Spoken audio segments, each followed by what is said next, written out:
Hello students, today we are going to learn a basic theorem which will be used to prove irrationality of a number. This theorem is from NCERT theorem 1.3. सबसे पहले हम इसका statement देख लेते हैं. Let p be a prime number. If p divides a square, then p divides a, where a is a positive integer. तो ये theorem ये कहती है कि यदि कोई प्राइम नंबर है p और वो जो प्राइम नंबर है किसी दूसरे नंबर के स्क्वायर को डिवाइड करता है, p डिवाइड्स a स्क्वायर, तो वो जो p है वो उस पर्टिकुलर नंबर को भी डिवाइड करेगा. p डिवाइड्स a, तो p divides a square, it means p divides a, ये होगा. लेकिन ये तभी होगा जब p एक प्राइम नंबर है. तो इस थ्योरम को हम आज की इस वीडियो में प्रूव करेंगे. इसको प्रूव करने के पहले सबसे पहले हम एक एग्जांपल लेते हैं ताकि ये थ्योरम का जो स्टेटमेंट है वो समझ में आ सके. यहाँ देखिए 3 डिवाइड्स 144 को ये 3 ये डिवाइड करता है, यानी कि 3 जो है वो 12 स्क्वायर को डिवाइड कर रहा है. ये हम जानते हैं. ये 3 से जब 144 को डिवाइड करेंगे तो पूरा डिवाइड हो रहा है, यानी 3 जो है वो 12 स्क्वायर को डिवाइड कर रहा है. अब देखिए जो 12 के जो फैक्टर करते हैं, अगर ये इसका प्राइम फैक्टराइजेशन करते हैं तो ये आता है 2 इंटू 2 इंटू 3. तो 12 स्क्वायर जो है वो 2 into 2 into 3 into 2 into 2 into 3, ये 2 टाइम्स हो रहा है. ये जितने भी फैक्टर्स है ये रिपीट हो गए, 2 बार आ रहे हैं. यहाँ पर मैंने इन सभी जो रिपीट होने वाले जो प्राइम नंबर्स हैं उनको इकट्ठा नहीं लिखा है, पावर फॉर्म में नहीं लिखा है. तो यहाँ से हमें ये पता लग रहा है कि जो 12 स्क्वायर के जो 12 स्क्वायर में जो प्राइम फैक्टर्स हैं वो है केवल 2 और 3, और 12 में भी वही है 2 और 3. तो 2 और 3 जो है वो ओनली प्राइम नंबर्स है which are coming in the prime factorization of 12 as well as in 12 square. तो 3 is one of the prime factors of 12 square. 3 जो है इसके जो प्राइम फैक्टर्स है उन्हीं में से कोई ना कोई एक प्राइम फैक्टर है, और ये होना ज़रूरी भी है बिकॉज 3 इज़ डिवाइडिंग 144 को 3 डिवाइड कर रहा है. तो 3 डिवाइड कर रहा है 12 स्क्वायर को, तो जो 3 है वो 12 स्क्वायर का एक फैक्टर है. अब यहाँ हम देखते हैं कि जो 12 स्क्वायर का एक प्राइम फैक्टर है 3, और 12 है उसके अंदर भी ये जो 3 है आ रहा है. तो 3 डिवाइड्स 12 एज वेल. ये क्यों करेगा? क्योंकि अभी देख रहे हैं हम कि जो 3 है is also coming in the prime factorization of 12. So 3 will also divide 12. तो ये हम देख रहे हैं कि 3 divides 12 square, then 3 divides 12 as well. और यहाँ पर जो है हम ये भी नोटिस करते हैं कि जिस नंबर की हम बात कर रहे हैं कि 3, वो 3 एक प्राइम नंबर है. 3 एक प्राइम नंबर है. अब यहाँ देखिए यदि हम एक दूसरी ऑब्जर्वेशन लेते हैं, 12 स्क्वायर को 9 डिवाइड करता है, क्योंकि 12 स्क्वायर है 144, तो 144 को जब 9 से डिवाइड करेंगे तो 16 आएगा. 16 जब 144, तो 9 divides 12 square, that is 144, but 9 does not divide 12. तो यहाँ जो नंबर है 9 वो 12 स्क्वायर को डिवाइड कर रहा है, लेकिन 9 जो है वो 12 को डिवाइड नहीं कर रहा है. ऐसा क्यों हो रहा है? क्योंकि 9 is not a prime number. तो जब 9 यहाँ जो नंबर है यदि ये प्राइम नंबर नहीं है, तो फिर ये थ्योरम एप्लीकेबल नहीं होगी. थ्योरम तभी एप्लीकेबल होगी जब यहाँ पर जो नंबर है ये प्राइम नंबर हो. तो यहाँ ऊपर जो 3 था, 3 डिवाइड्स 12 स्क्वायर, सो 3 डिवाइड्स 12 है. यहाँ एप्लीकेबल है क्योंकि 3 प्राइम नंबर है. लेकिन 9 divides 12 square, but 9 does not divide 12 क्योंकि 9 एक प्राइम नंबर नहीं है. तो the theorem is applicable only when p is prime. जब p प्राइम नंबर है तभी ये थ्योरम एप्लीकेबल होगी. अब हम थ्योरम के प्रूफ की तरफ चलते हैं. थ्योरम थी if p divides a square then p divides a. यहाँ पर a एक पॉजिटिव इंटीजर है और p एक प्राइम नंबर है. तो कोई भी प्राइम नंबर जब किसी नंबर के स्क्वायर को डिवाइड करता है तो वो जो प्राइम नंबर है उस नंबर को भी पूरी तरह से डिवाइड करेगा. ये थ्योरम है, और this theorem is applicable only when this p is a prime number. तो हम इसका प्रूफ करते हैं. तो इसका प्रूफ करने के लिए सबसे पहले जो हमें ये नंबर दे रखा है पॉजिटिव इंटीजर a, मान लीजिए इसका हम प्राइम फैक्टराइजेशन करते हैं, और प्राइम फैक्टराइजेशन इस फॉर्मेट में आता है a is equal to p1 into p2 into p3 and so on up to pn. Suppose there are n prime numbers whose product is equal to the given number a.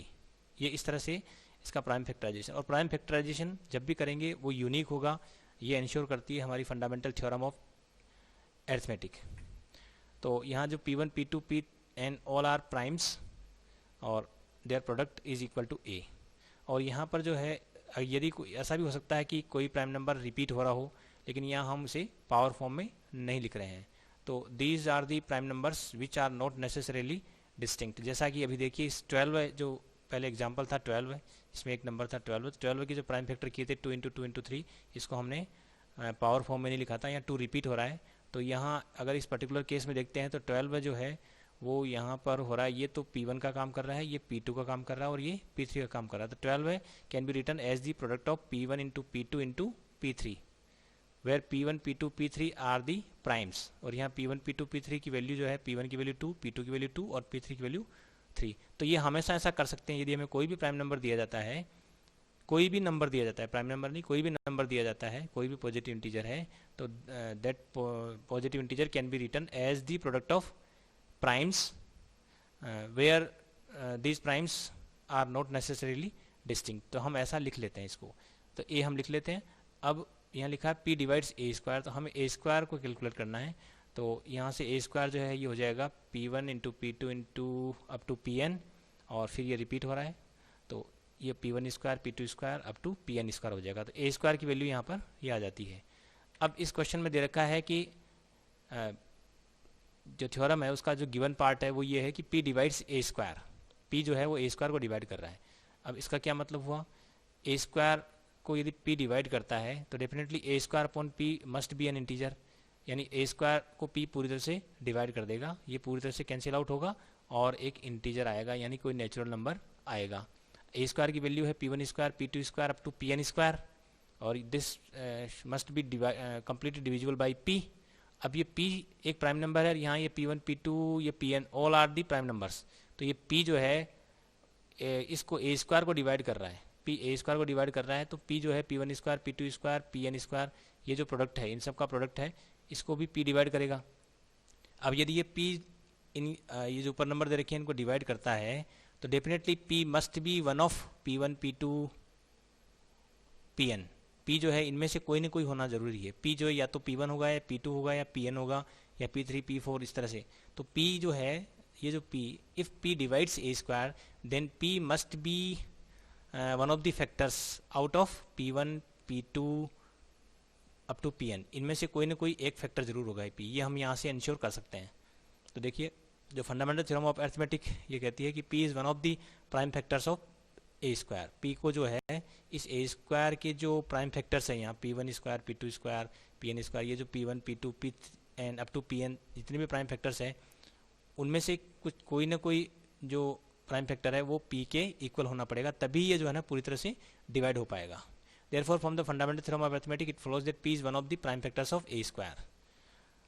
Now, जो fundamental theorem of arithmetic है उसमें उससे हम जानते हैं कि किसी भी नंबर का जो प्राइम फैक्टराइजेशन होता है वो हमेशा यूनिक होता है। तो यहाँ पर जो ए स्क्वायर के जो प्राइम फैक्टर्स हैं, ए स्क्वायर का जब प्राइम फैक्टराइजेशन करते हैं तो उसमें जो प्राइम फैक्टर्स अपीयर हो रहे हैं वो है P1 P2 up to Pn। तो definitely P is one of, P जो है इनमें से कोई ना कोई एक होगा। P जब इनमें से कोई ना कोई एक होगा, और हम जानते हैं कि A जो है वो P1 P2 और अप टू Pn इन सब के प्रोडक्ट के इक्वल ही है, और P is one of P1 और P2 और Pn। तो डेफिनेटली P जो है वो डिवाइड्स A, P A को डिवाइड करेगा क्योंकि P जो है A के किसी न किसी एक प्राइम फैक्टर के इक्वल है। सो P डिवाइड्स A, तो P इस तरह से A को डिवाइड करेगा। तो यहाँ से ये प्रूव हो जाता है कि if any prime number P divides A square then P must also divide A। इसको जो है हम शॉर्ट में इस तरह से भी लिखते हैं, P ये जो वर्टिकल लाइन है ये इस डिवाइड्स का काम करती है। यहाँ जो ये डिवाइड है, यहाँ ये जो डिवाइड है, ये वाला डिवाइड यहाँ लेते हैं, ये जो डिवाइड है ये जो वर्टिकल लाइन यहाँ दिख रही है, ये vertical line, this vertical line is for divides, यानी इसको हम डिवाइड्स पढ़ेंगे, इसको डिवाइड पढ़ेंगे। तो P divides A square implies that P divides, ये फिर जो वर्टिकल लाइन है ये डिवाइड्स, इसको हम डिवाइड्स पढ़ेंगे, divides. So P divides A square implies that P divides A। तो इतना शॉर्ट में हम इस थ्योरम को लिख सकते हैं। तो whenever any prime number divides square of a number then that prime number will also divide the number itself, number को भी वो डिवाइड करेगा। तो p divides a square implies that p divides a। तो इस तरह से ये थ्योरम प्रूव हो जाती है। और इस थ्योरम को हम आगे किसी भी जो नंबर है को इरेशनल प्रूव करने के काम में लेंगे, जैसे कि square root 2, square root 3, square root 5, इस तरह के जो इरेशनल नंबर है इनको प्रूव करने के, ये नंबर इरेशनल है, root 2, root 3, root 5 all are the irrational numbers, ये हम प्रूव करने के लिए इस बेसिक थ्योरम को काम में लेंगे। Thanks for watching this video.